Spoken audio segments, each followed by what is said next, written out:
नमस्कार मित्रांनो, नुकत्याच झालेल्या निवडणुकांमध्ये ईव्हीएम बद्दल खूप शंका उपस्थित केली जात आहे.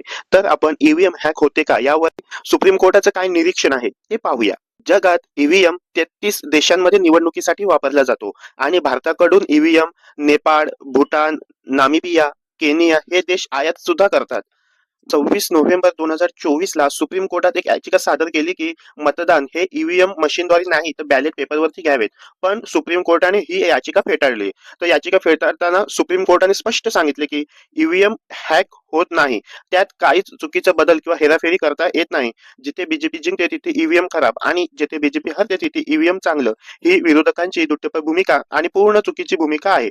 महाराष्ट्रात बीजेपी जिंकली तिथे ईव्हीएम चुकीचं आणि झारखंड व लोकसभेमध्ये बीजेपीला कमी मतदान मिळालं तिथे ईव्हीएम चांगलं, हे स्पष्ट चुकीचं आहे.